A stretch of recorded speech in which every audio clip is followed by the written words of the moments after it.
Shabbat Shalom a todos. Hoje nós estamos com a Paraxá de número 40, a Paraxá Balaque. Balaque, que significa destruidor. Nós encontramos essa porção em Números, o capítulo 22, do verso 2 ao capítulo 25, verso 9. Nós temos a Haftará em Miqueias, capítulo 5, do verso 6 ao capítulo 6, verso 8.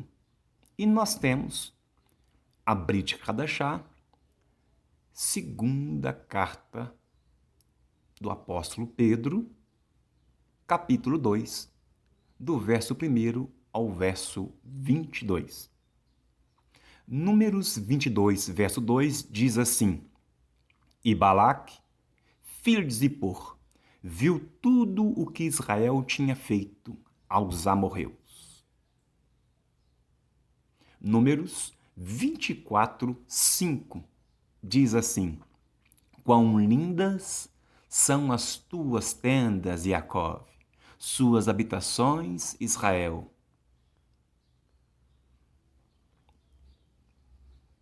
Terrilim 5, verso 8 diz assim: E eu, com amor abundante, entrarei em sua casa, me curvarei com admiração em seu templo sagrado. Terrilim 26, verso 8. Adonai, amei a habitação da tua casa e o lugar do santuário da tua glória.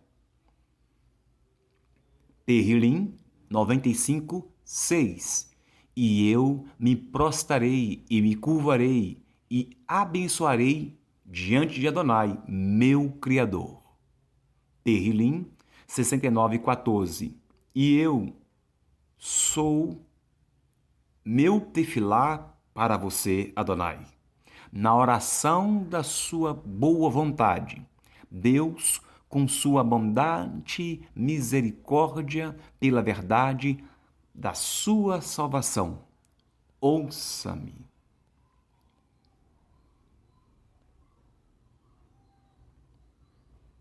A tradição judaica nos conta uma discussão entre Rabi Eliezer e um não-judeu, que queria substituir a eleição de Israel como nação sacerdotal. E este afirmou que o Eterno honrou mais a Bilã, um profeta não-judeu, do que a Moshe Rabbeinu, o líder do povo israelita de sua geração. Diz ele que a Torá, a respeito de Moshe, fala: E o Eterno chamou Moshe para dentro do Mishkan, o tabernáculo sagrado. E de Bilã a Torá diz: E o Eterno veio para Bilã. Como o Eterno não manda chamar Bilã, mas vai ao seu encontro, isso mostra que o Eterno honrou mais Bilã do que Moshe, que teve de se dirigir ao Eterno. Rabi Eliezer então conta uma parábola, um machal. Certo feito, um amigo do rei chega de uma cidade distante e pede que anuncie seu nome para ter uma audiência com seu amigo. O monarca, ouvindo seu nome, o acolhe em seu palácio para que ele fique ali hospedado. No outro dia, um Metsorá, um homem acometido de lepra, autorizado anteriormente pelo rei, veio ao palácio real para ter sua audiência. Quando anunciaram ao rei que o pobre homem com aquela doença horrível estava às portas do palácio, para não correr o risco de impureza e contaminação aos que estavam na corte, o próprio rei vai ao seu encontro para lhe falar pessoalmente. Assim também, disse o Eterno a Bilã: Você está impuro com suas feitiçarias e idolatrias. Fique onde está e não profira palavras de maldição aos meus filhos, para que as nações conheçam meu santo nome e façam techuvá. O texto lido, juntamente com Salmos e essa história que tudo o que foi feito por Bilã, falado, uma vez que ele foi pago, por Balaque, tudo o que ele menciona e a forma como ele faz, o Espírito do Eterno toma a sua boca e então ele diz essas palavras. E as palavras que ele diz e profere, em cima daquilo que ele viu, o Eterno então pega aquilo que ele viu, sabendo que o seu olho, é um olho ou um olhar ruim. Então o Eterno pega aquilo, filtra tudo e a conclusão é que ele utiliza as palavras com relação a Israel no coletivo, no plural, suas casas, suas habitações. Ele enxerga o povo de Israel como um só. Enquanto o salmista na qual nós lemos fala de habitação, de casa e de indivíduo que adentra nessa casa, que adentra nessa tenda, ou uma tefilá só, uma oração só, Bilã enxerga o coletivo. O povo de Moabe, sabendo da história e vendo que o povo de Israel se aproximava, então eles chegam perto do rei de Moabe e diz para ele: olha, Balaque, o povo está se aproximando de nossas terras, da nossa região. Vamos atacar o líder. Vamos atacar o povo. Esse sentimento foi gerado por causa do medo.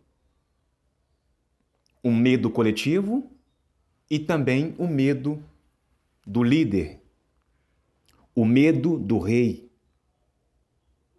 E o medo, nós entramos em 3 escolhas quando o medo nos domina: lutar, fugir ou paralisar. Nós sabemos que são mecanismos que nós temos para a nossa própria defesa: lutar, fugir ou paralisar. O total congelamento.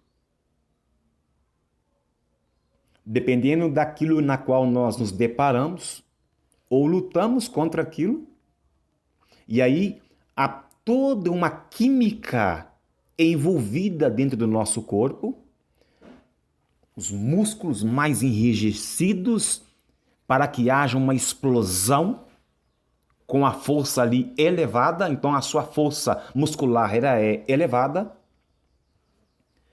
É toda uma química que vai no estômago e também no intestino a fim de absorver os nutrientes ainda mais rápido para que haja um contra-ataque ou um ataque perfeito e forte no primeiro momento.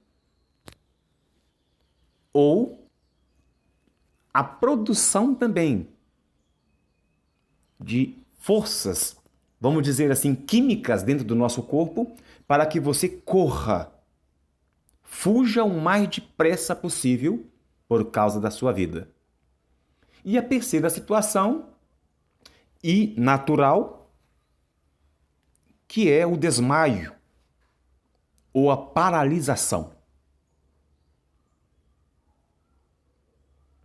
E isso acontece quando há alguma pane em algum dos nossos órgãos internos. Geralmente o nosso corpo para, congela, nós somos arremessados ao chão para que aquilo se restabeleça novamente. Uma prova muito grande disto é quando há alguma coisa relacionada a área da respiração, nós sabemos que quando estamos de pé, nós absorvemos, misturado junto com o oxigênio, nós sabemos aqui o que nós absorvemos, o que nós inspiramos. E na parte de baixo é onde está o ar mais puro, o ar melhor. Então é uma defesa fantástica do Eterno derrubar o corpo, para que aquilo seja consertado. Então nós temos aí o lutar ou correr, o fight or flight em inglês, que nós vemos vários estudos e estudos bons na psicologia e também na psicanálise e, por que não dizer, na neurociência. Então, dominado de medo, Balaque então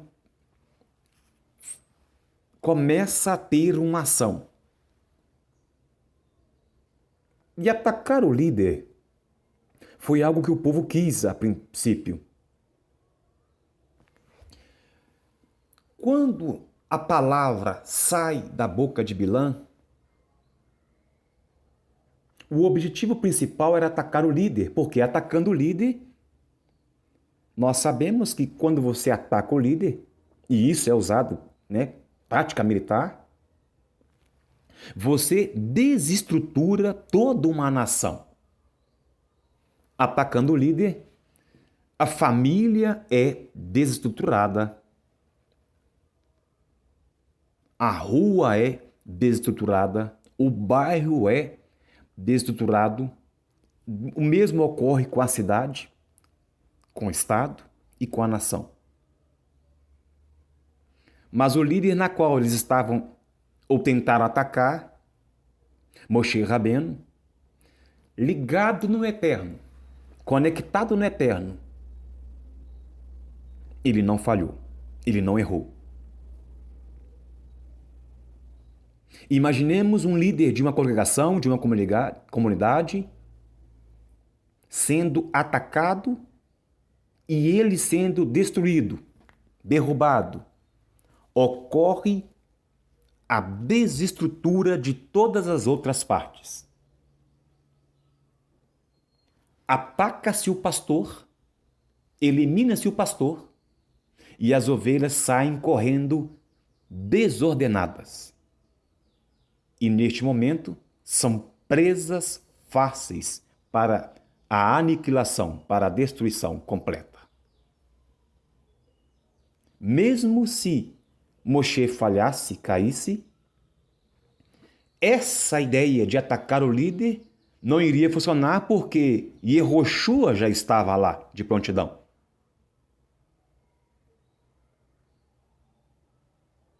E isto é algo que nós temos que estar ciente e colocar em prática. Primeiro, o respeito aos líderes, o respeito ao líder. Sem colocar, eu tenho isso, eu tenho aquilo, não. É um respeito, é um direcionamento sincero. E sabendo que ele é frágil, sabendo que ele é humano. Então, quando eu estudo essa porção, Balaque, eu já vejo que eu tenho que ter um respeito muito grande com o meu líder, com aquele que me traz o alimento, com aquele que me traz o ensinamento. Por mais que o meu vizinho, a sinagoga do lado, por mais que a sinagoga à minha frente ou à minha retaguarda tenha lá também líderes, mas é onde eu estou que eu tenho que ter obediência e fidelidade. Por mais tentador que seja as sinagogas ao meu derredor. Porque a revelação passa primeiro sobre aquele líder e sai da boca daquele líder respostas para anseios, dificuldades de todos da congregação, uma vez que ele esteja conectado com o Eterno.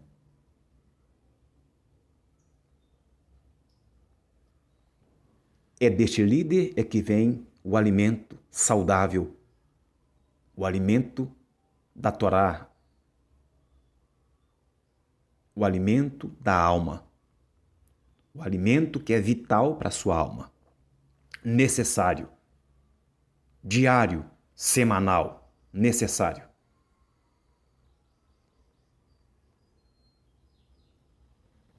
E se o líder cair e tombar, há uma desestrutura de famílias, de vidas. E quando falamos de líder, o movimento da restauração, nós sabemos que lidamos com almas. É um alimento para a alma e um alimento que aponta para Yeshua HaMashiach, aquele na qual salva a nossa alma. Dependendo daquilo que nós ingerimos, no sentido espiritual, o alimento na qual venha a própria pessoa colocar na boca, ela pode ingerir morte e perder a salvação. Então, maior fidelidade, maior respeito e lealdade.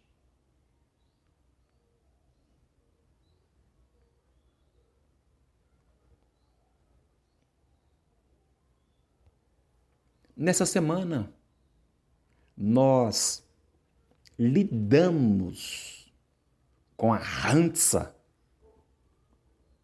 com a mão de Fátima, mão de Miriam, e dentro dessa mão tem um olho.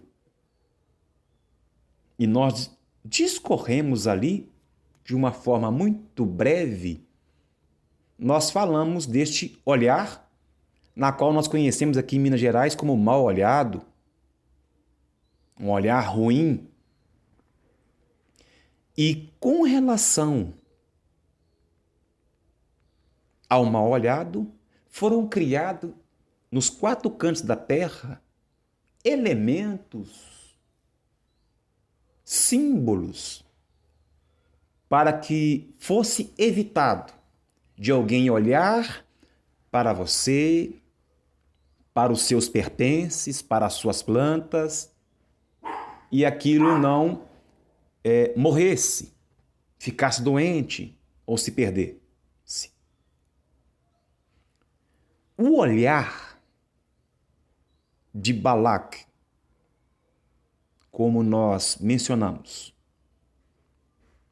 e as palavras de Bilã são encontradas nessa paraxá um olhar mau e um falar mal. E aí nós já aprendemos com o nosso professor e líder, o Rosh Gerson Barcos, sobre a Lashon Hará. Falar mal.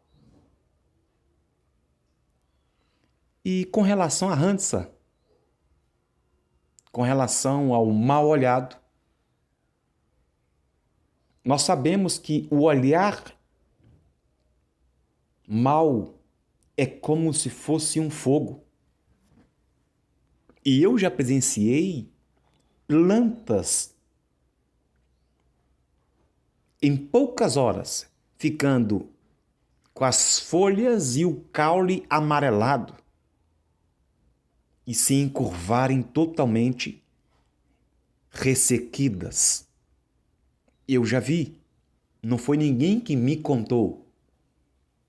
A pessoa entrou em minha casa, olhou para as plantas da minha mãe e isso ocorreu imediatamente.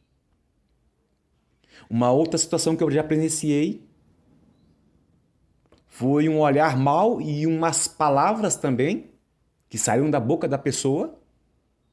E o passarinho, ele ressecou todo por dentro, imediatamente.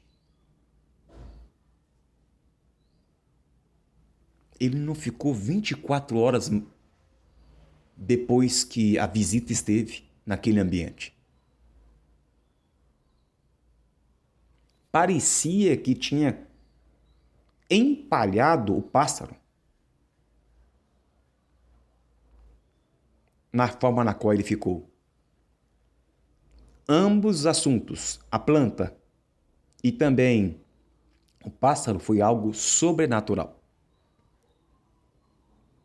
E os povos já lidam com isso, já guerreiam com isso há muitos anos. Mas concernente ao povo de Israel, o mal olhado e as palavras malvadas, aquilo caiu por terra.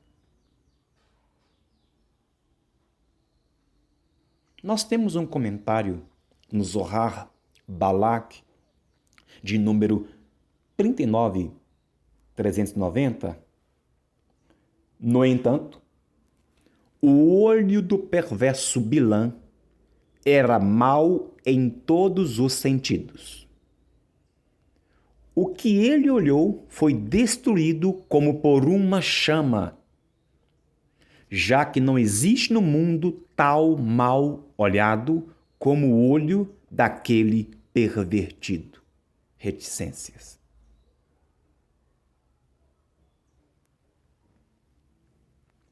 O Zohar Shemot 4:21 diz assim: não coma o pão daquele que causa o mal olhado, porque o pão ou o benefício daquela pessoa que causa o mal olhado não merece ser comido nem se beneficiar dele.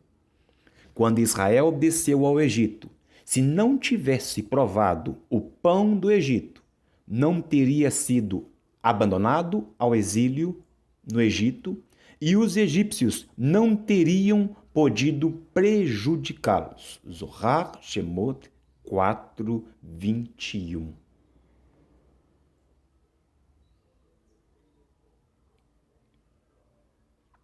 Essa foi a tática de Balaque. O olhar mal.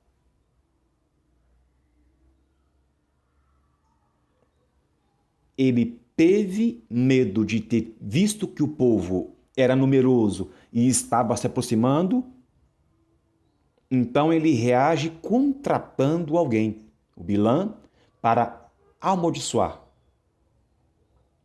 Nós sabemos que esse rei, Balaque, tinha poder, um exército numeroso, um exército, além de numeroso, mais forte. E ele temeu, e ele ficou amedrontado, e estar neste nível de medo, aí agora já é diferente daquela parte inicial que eu disse, do lutar ou fugir ou paralisar. Agora, nesse nível agora, ele se torna uma pessoa impotente. É aquele medo que paralisa, que congela, e a pessoa não consegue agir ou pensar de uma forma racional. Eu conheci um homem que aconteceu 2 fatos em menos de 24 horas na vida dele. Ele estava deitado com a sua esposa e, de repente, um barulho forte de um rato no assoalho. E aquele homem, ele tampa a cabeça e pede à esposa para poder olhar e ver o que é que estava acontecendo. A esposa levanta, acende a luz e vê que não tinha nada ali, mas quando olha para o marido, seu protetor, estava tremendo debaixo da coberta. ficou paralisado, congelado, não conseguiu fazer nada por causa de um rato. E o outro fato, com este mesmo homem, foi que eles estavam próximos a uma praça, em uma zona rural. E de repente, os bois se encaminharam em direção aonde estava. E aí, todos saíram da frente e aquele homem ficou. E aí ele falou alto que não precisavam de ter medo, era só eles ficarem parados que os bois iriam desviar deles. Mas o boi não desviou. E aquele homem teve que colocar a mão no rosto do boi e ele passou. E logo veio o segundo da mesma maneira.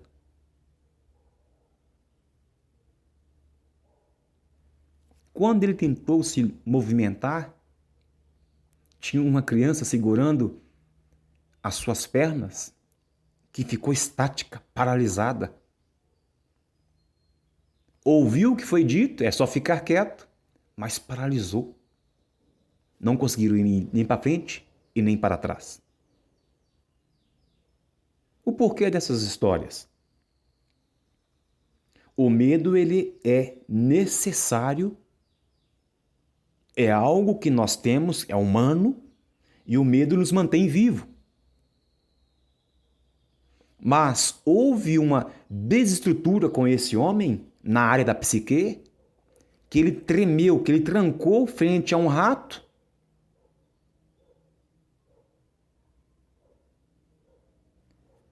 E teve uma coragem que quase o mata, referente a um boi.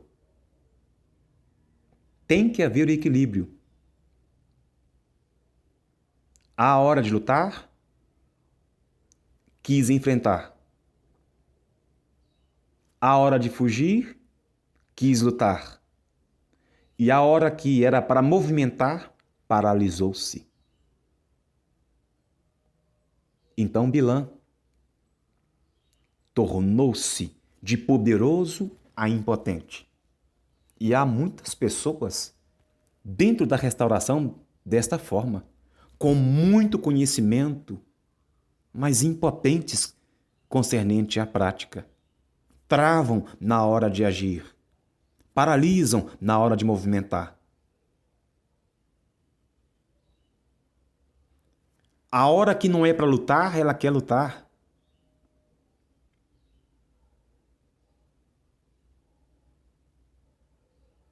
Então nós devemos pegar todo esse conhecimento dentro dessa porção e aplicar em nossa vida. Nós não podemos ficar impotentes perante as adversidades da vida, os testes da vida. Porque nós sabemos, um jargão popular, que o medo é o maior ladrão de sonhos.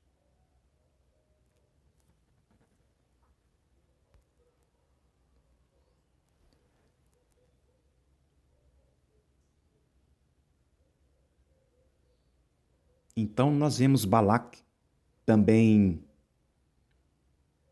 mencionando com as suas ações ali. Há um comentário no Zohar Diário, comentário de número 4063, deste grupo de Sião para Sião, e eles fazem um comentário falando que Balaque é como um leão deitado sobre a sua presa.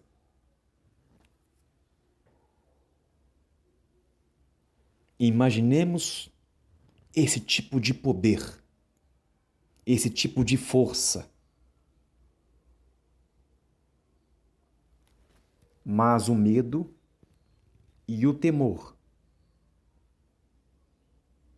fizeram dele impotente e estático.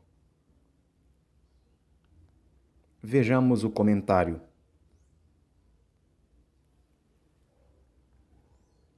Uma tradução feita por Daniel Schumann, 491. Prestemos atenção. O santo bendito seja, disse-lhe: malignos, os teus olhos não podem fazer mal, porque há um véu do Espírito do Santo sobre eles. Então ele disse: aquele que o tirou do Egito. Números 23, 8.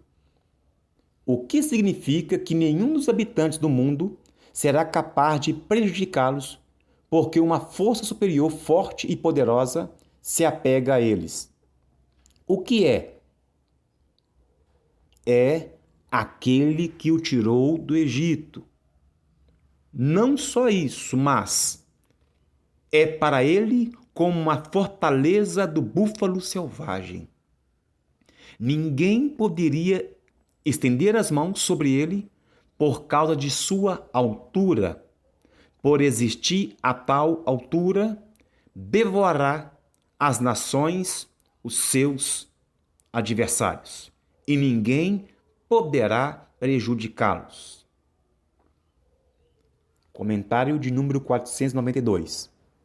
Mesmo quando ele não estiver de pé, você não terá sucesso contra ele. É o que está escrito. Ele se abaixa, ele se deita. Mesmo assim, ele não tem medo, porque é poderoso como um leão e como uma leoa. Isto significa que mesmo quando você estiver no exílio entre as nações e se agachar e se deitar entre elas como um leão, você estará familiarizado com as leis da Torá e os caminhos da Torá. Eles têm um governo do seu Senhor, que todos os reis do mundo não podem desarraigar. É comparável à força do leão, que não consegue se levantar da presa sobre a qual está agachado. Está escrito: ele se agacha, deita-se como um leão e como uma leoa. Quem se atreverá a levantá-lo? Agora vejamos o comentário de Sião Nefesh, 491.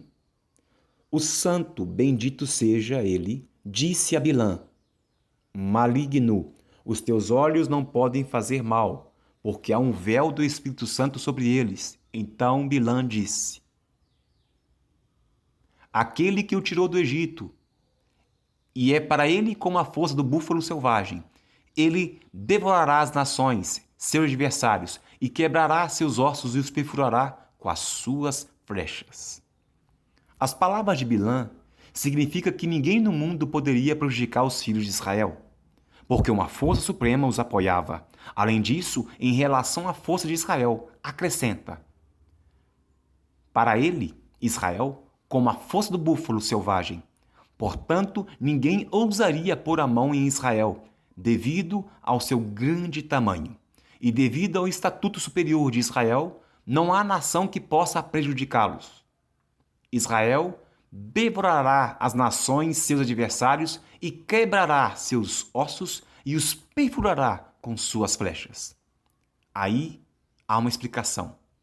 Agacha-se, deita-se como um leão e como uma leoa. Quem se atreverá a levantá-lo? Que aqueles que te abençoam sejam abençoados e aqueles que te amaldiçoam sejam amaldiçoados. Mesmo quando Israel se agacha e se deita, eles não têm medo, porque são como um leão poderoso. Mesmo quando estão exilados entre as nações, quando eles seguem as leis e os caminhos da Torá, o seu Senhor os governa. O que significa que nenhum dos reis do mundo poderia desarraigá-lo? É como o leão que se deita sobre a sua presa, e ninguém a pode retirar. Como está escrito, e como um leão que se atreve a levantá-lo. Essa explicação, esse comentário do Zohar, nós vemos que aquele que Antes, Balaque, poderoso, rei de uma grande nação. Grande força, Bilã, o maior, né? Ou um dos maiores bruxos, né? Porque nós temos aí Shilom, né? O rei Salomão, que é pioneiro nas magias e muito profundas. E isso fica para um próximo comentário. Nós vemos grande força no mundo físico, militar, guerra, reinos, no mundo material através de Balaque. E nós vemos Bilam, como já foi mencionado, o fogo que saía só do seu olhar, que consumia algo de sobrenatural e que não foi visto em nenhum outro bruxo, nenhum outro mago. Então nós vemos as forças sobrenaturais, as forças espirituais. Então Israel sofreu um ataque no mundo físico e um ataque no mundo espiritual. Mas para que houvesse então a permissão do Eterno, todos que estudaram a porção sabem o que foi utilizado para que eles tivessem liberdade, legalidade, para que a magia, para que o ataque frontal acontecesse. Quanto a nós dessa casa, fiquemos ligados, pois são períodos de ataque à liderança dessa casa, da comunidade messiânica da reconciliação. Os líderes com suas esposas e seus filhos, os membros da comunidade, por estarem levando a bandeira da restauração. Fiquemos atentos, porque existem ataques no mundo físico e no mundo espiritual. E nós vemos que o medo trava.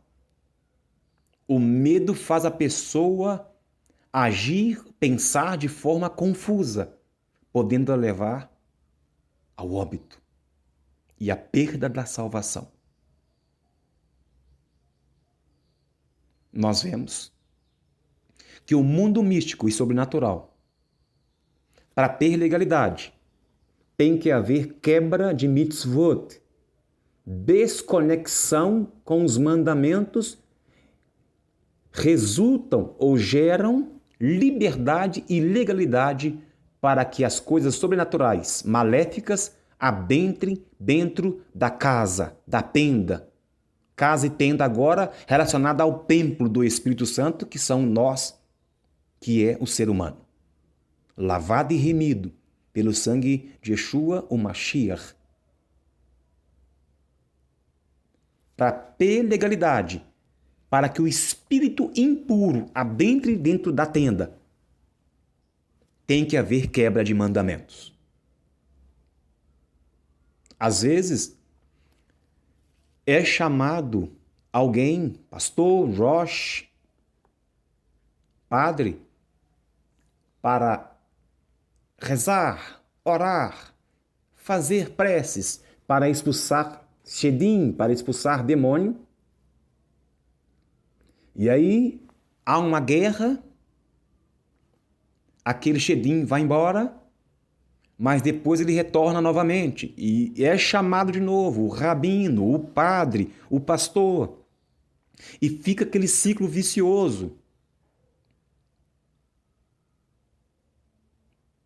Qual que é o segredo que esse vai e volta de Shedim na vida da pessoa? Qual que é o segredo dos dardos inflamados estar sendo atacados de forma frontais, na mente, constante? Não existe uma armadura? Não existem armas e escudos? Como é que um servo do Eterno está tendo ataques? Sonhos tenebrosos, vendo vulto? A resposta é simples. Quebra de mandamento. Toda vez que você for chamado agora para rezar, orar, para expulsar Shedim, e se porventura aquilo voltou no dia seguinte, na próxima vez que você for chamado novamente para orar pela mesma pessoa, pela mesma situação, já avisa, olha, tem que tampar a brecha. Ah, uma frase dita por muitos pentecostais. Ô varão, tem que tampar a brecha. Mas qual que é a brecha? É o mandamento sendo quebrado. E aí, nós entendemos o seguinte, aonde há quebra de mandamentos, não tem um agir do Ruach HaKodesh não, meus irmãos. Então vamos valorizar a casa onde estamos, o líder que nós temos, a instrução que nós temos. Por mais que pareça que o pasto do vizinho ou a grama do vizinho seja mais verde. A todos dessa casa, fight or flight, lutar ou correr. Há um ensinamento muito forte e grande na qual eu queira dividir com vocês. Com relação às palavras do Rabino Nachman de Breslav. Abre aspas. O mundo inteiro é apenas uma ponte estreita, mas o importante é não ter medo. Fecha aspas. Isso é mais fácil de falar do que fazer. Uma vez caminhei sobre uma ponte de cordas por cima de um abismo muito profundo. E quando olhei para baixo, não pude superar um medo intenso. Havia apenas uma solução: segurar no corrimão e olhar para cima, em vez de contemplar o buraco lá embaixo.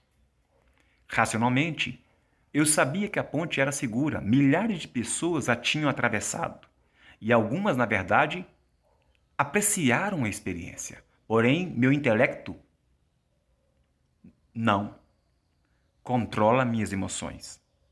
Se eu olhasse para baixo, meus pés congelavam e meu coração disparava. E a risada daqueles corajosos à minha frente e atrás de mim não diminuía minha ansiedade.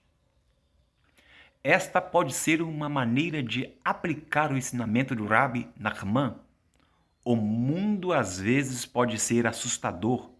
Podem acontecer coisas que nos causam ansiedade.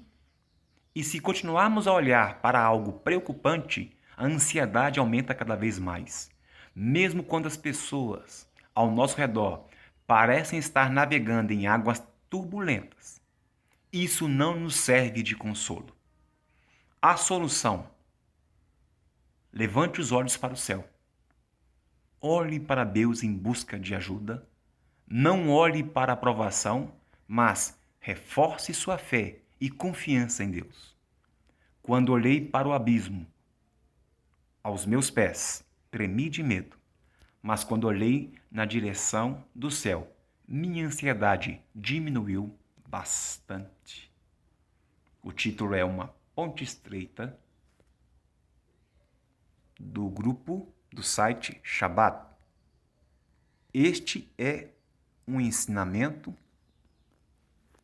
na qual nós devamos colocar em prática toda vez que tivermos que decidir entre lutar, fugir e paralisar, fight or flight, lutar ou correr. Que Yeshua HaMashiach, através do Ruach HaKodesh, guie cada um de vocês. Este Shabat é um Shabat de guerra espiritual.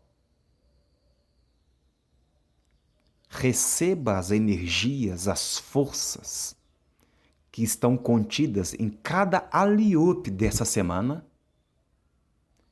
porque certamente você terá ataques no mundo físico, no mundo espiritual, mas nós sabemos que nenhum encantamento vale ou pega, nenhum olho gordo ou olho mau pega ou funciona. Nenhuma palavra mal falada, nenhuma palavra no sentido de desgraça sobre a vida do servo do Eterno prevalece sobre ele, estando ele conectado, não na rança, amuletos, não em bendições, não em santos, não em ídolos,